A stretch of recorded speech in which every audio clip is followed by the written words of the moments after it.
मोदी सरकार करना क्या चाहती है? अमीर को और अमीर बनाना चाहती है या गरीब को और कैसे गरीब रखा जाए, यही सोच रही है। नमस्ते दिव्यांग साथियों, सक्षम दिव्यांग इस चैनल पर मैं ओम केश आप सभी का स्वागत करता हूँ।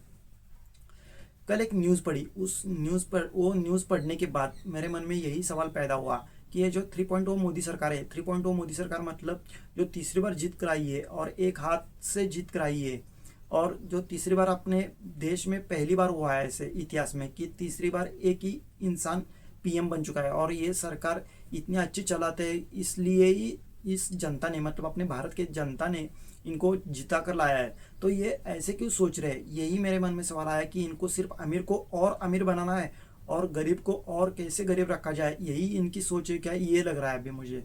क्योंकि मैं जब कल की न्यूज़ पढ़ रहा था, 24 तारीख की न्यूज़ जो पढ़ रहा था, वो न्यूज़ पढ़ने के बाद तो यही सवाल पैदा हो रहा है मेरे मन में अभी।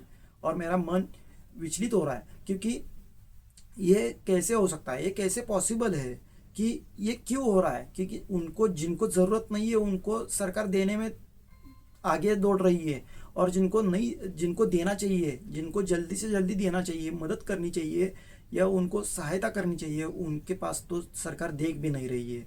तो ये क्यों हो रहा है? तो ये मैं बोल रहा हूँ, जो कल एक न्यूज़ आई कि जो एमपीज है मतलब मेंबर ऑफ पार्लियामेंट, अपने इंडिया के जो जो कोई भी मेंबर ऑफ पार्लियामेंट है, उनकी सैलरी में 24% की बढ़ोतरी हो चुकी है, की गई है। मतलब अगर उनकी सैलरी 1 लाख रुपए होगी तो उसमें 24,000 की बढ़ोतरी हो चुकी है। मतलब ये क्यों, मतलब ये मैं सिर्फ एक लमसम अमाउंट बता रहा हूँ, लेकिन उनकी सैलरी कितनी है या उनको कितना अमाउंट बढ़ चुका है ये नहीं मैं बता पाऊंगा, क्योंकि मुझे भी नहीं मालूम है। लेकिन परसेंटेज तो मालूम है ना, मतलब 1 लाख रुपए 24% मतलब 24% मतलब 1 लाख रुपए को 24,000 ही होता है वो। तो इतनी बढ़ोतरी हो चुकी है उनकी अभी सैलरी में, हर महीने उनको इतनी सैलरी मिलेगी अभी।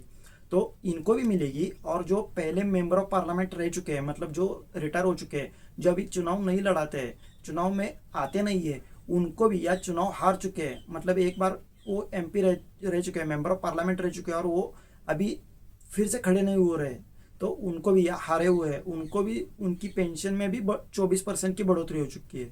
तो ये क्यों कर रही है सरकार? मतलब जिनको ज़रूरत है, जिनको देना चाहिए, उनको तो नहीं दे रही है, उनके पास तो ध्यान नहीं है इनका। लेकिन जिनको नहीं चाहिए, जिनको चाहिए नहीं मतलब जिसके पास पैसा आ रहा है वो तो नहीं बोलेगा कि मुझे नहीं चाहिए करके, लेकिन जिनको ज़रूरत नहीं है उनको क्यों देने में तुली हुई है ये सरकार? यही मेरा सवाल है। क्योंकि मेरा कहना यही है, यही सवाल है कि जिनको ज़रूरत है उनको देना चाहिए या जिनको ज़रूरत नहीं है उनको देना चाहिए, ये मेरा सवाल है और इस सवाल का जवाब चाहिए। क्योंकि ये जो एमपीज़ है, इनके एक ऐसा एमपी दिखाओ अपने देश में का जिसकी हालात बहुत ख़राब है, जो पुराने घर में रहता है या जिसको घर ही नहीं है रहने के लिए, या जिसको खाने के लिए 2 टाइम का खाना भी नहीं मिलता है, या जिसको अगर किधर बाहर जाना हो तो उसे जो गवर्नमेंट की बसेस होती है या गवर्नमेंट की ट्रेन्स होती है या एरोप्लेन्स होती है, इसका इस्तेमाल करना पड़ता है। ये मुझे बताइए, ये अगर बाहर भी निकलते हैं तो इनके आगे पीछे दो चार गाड़ियाँ रहती है। ये अगर रहने भी जाते हैं, कहाँ भी रहने जाते हैं, तो 5 स्टार 3 स्टार होटल से भी कम के होटल में नहीं रहते ये। तो इनको क्या ज़रूरत थी कि इतनी पैसे बढ़ाने की? और इनके अगर इनका इनकम भी देखा जाए, जब ये चुनाव के लिए खड़े होते हैं, जब ये चुनाव के लिए खड़े होते हैं, जो जब ये चुनाव के लिए आवेदन करना चाहते हैं, तब ये इनकी इन्फॉर्मेशन पूरी एक पेपर पे भर कर जो लॉयर के साथ वो जाते हैं, तब उस प्रोफाइल में या उस कागज में लिखा हुआ रहता है इनके पास कितनी संपत्ति है, इनके पास कितना धन पड़ा हुआ है, इनके पास कितना सोना चांदी है, या इनके पास कितना खेत है, या इनकी इनकम कितनी है, ये सब लिखा रहता है। तो इनको, इनका आपने देखा नहीं क्या कि किसी ने सर्वे भी नहीं किया कि किसको ज़्यादा ज़रूरत है और किसको कम ज़रूरत है?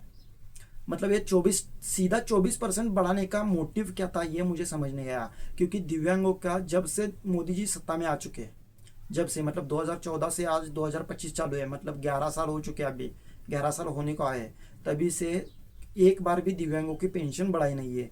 सिर्फ एक महीने के 2,000 रुपये, 200 रुपये मिलते, सॉरी 200 रुपये मिलते दिव्यांगों को। मतलब हर साल के वो 1,200 रुपये सिर्फ दिए जाते हैं, 2,400 रुपये, 2,500 रुपये दिए जाते हैं दिव्यांगों को, सिर्फ और सिर्फ 2,500 रुपये दिए जाते हैं दिव्यांगों को। और किसान को भी 500 रुपये हर महीने दिए जाते हैं, लेकिन जिसे ज़रूरत है उसे तो इतने 200 और 500 रुपये में ही उनके मुंह बंद कर दिए जा रहे हैं। और जो एमपीज हो, एमएलएज है, उनके पास कितने फैक्ट्रियाज पड़ी हुई है, उनके खेती कितनी कितनी बीघा उनके पास पड़ी हुई है, उनके खेत है, उनकी फैक्ट्रीज है। सिर्फ अपने ही देश में नहीं तो बाहर के देश में भी उनके पैसे कितने बैंकों में पड़े हुए हैं। लेकिन उनको ज़रूरत है ना पैसों की, क्योंकि वो गरीब है, उनको खाने के लिए खाना नहीं है, उनको रहने के लिए घर नहीं है, उनको आने जाने के लिए कोई गाड़ी नहीं है उनके पास, उनके लिए कुछ भी नहीं है, उनको पहनने के लिए कपड़े भी नहीं है। लेकिन उनको ज़रूरत है, एमपीज़ को ज़रूरत है, मेंबर ऑफ पार्लियामेंट्स को ज़रूरत है कि इन पैसों की जो 24% हुआ है वो भी कम हुआ है ऐसा लगेगा उनको अभी, और एक दो महीने के बाद वो और एक बार आवाज़ उठाएंगे। मेंबर ऑफ पार्लियामेंट्स जो होते हैं वो पार्लियामेंट में आवाज़ उठाएंगे कि हमें सैलरी कम पड़ रही है, हमें सैलरी ये पूरी नहीं होती, या तो हमें ये सैलरी बहुत कम लगती है और बढ़ा के दो। लेकिन दिव्यांगों के लिए झगड़ने के लिए कोई नहीं आएगा इधर पार्लियामेंट में। दिव्यांगों के लिए, दिव्यांगों को आप 200 रुपये ही क्यों दे रहे हो, 200 से 1,000 रुपये कर दो या 2,000 रुपये कर दो, ऐसे कहने के लिए कोई नहीं आएगा। और ये सभी एमपीज़ हो या मेंबर ऑफ पार्लियामेंट्स हो या जो मंत्री हो, ये सभी को सिर्फ और सिर्फ अपनी पड़ी है। मतलब जब सभाओं में आएंगे या भाषण करेंगे या मीटिंग में जाएंगे, तब सिर्फ गरीबों के लिए हम क्या करना चाहते हैं या क्या करने वाले हैं, ये सिर्फ बड़ी बड़ी बातें जनता के सामने या जनता के कानों तक पहुंचाएंगे और जाएंगे। लेकिन जब एक्शन लेने की बारी आती है या जो कुछ भी करने की बारी आती है, तब ये सब बैठ जाते हैं। क्योंकि 11 साल में सिर्फ 200 रुपये दिव्यांगों को 200 रुपये हर महीने, 200 रुपये मतलब 12 महीने के हो गए 2400 रुपये, मतलब 2,500 भी नहीं आते। तो ये क्यों अन्याय हो रहा है? 2,500 रुपये में इन एमपीज़ का एक दिन का नाश्ता भी होता है क्या? क्योंकि नाश्ते का भी बिल वो मेंबर ऑफ पार्लियामेंट से या पार्लियामेंट से वो जब निकालते हैं तो एक महीने का नाश्ते का बिल भी, नाश्ता मतलब ब्रेकफास्ट सुबह का या सुबह का जो खाना रहता है उसका भी बिल इनका हर एक महीने का कम से कम 10-15 हज़ार को रुपये का आता है। और ये दिव्यांगों को साल में सिर्फ 2,500 रुपये से भी कम देते हैं।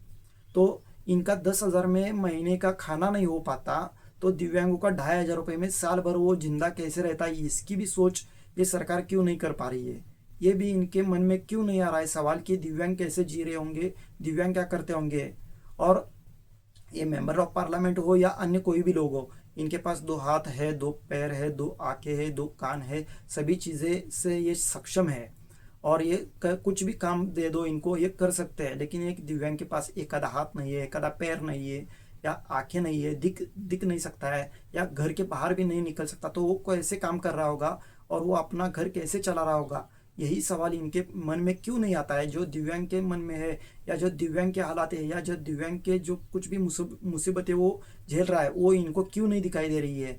मतलब इनके पास आंखें होकर भी ये देख नहीं पा रहे।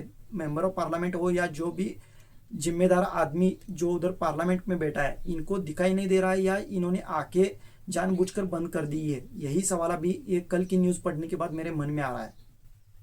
तो ये बहुत सारे सवाल ऐसे मन में आ रहे हैं, बहुत कुछ बोलना चाहता हूँ, लेकिन यही एक सवाल है कि ऐसा क्यों? जिसके पास है उसको ही देने में क्यों तुली हुई है सरकार, और जिसके पास नहीं है उसका ही खींचने में या उसका ही छीन लेने में क्यों इनको आनंद आ रहा है या क्यों इनको मज़ा आ रहा है? यही मेरे मन में सवाल है और इसी सवाल से मेरा मन या मेरा हृदय दुखी हो रहा है। तो यही कहना था। और आपको भी क्या लगता है कि ये सरकार ने ठीक किया है या गलत किया है? अगर ठीक किया होगा तो भी कमेंट बॉक्स में ज़रूर बताइए, और गलत किया होगा तो भी कमेंट बॉक्स में ज़रूर बताइए। और ये ज़्यादा से ज़्यादा तक लोगों तक या एमपीज़ तक, मतलब मेंबर ऑफ पार्लियामेंट्स तक या मोदी जी तक ये वीडियो जाए और ये हमारा मुद्दा जाए और दिव्यांगों के बारे में भी कुछ अच्छे अच्छे निर्णय आ जाए। यही आशा रखता हूँ और रुकता हूँ। जय हिंद, जय दिव्यांग।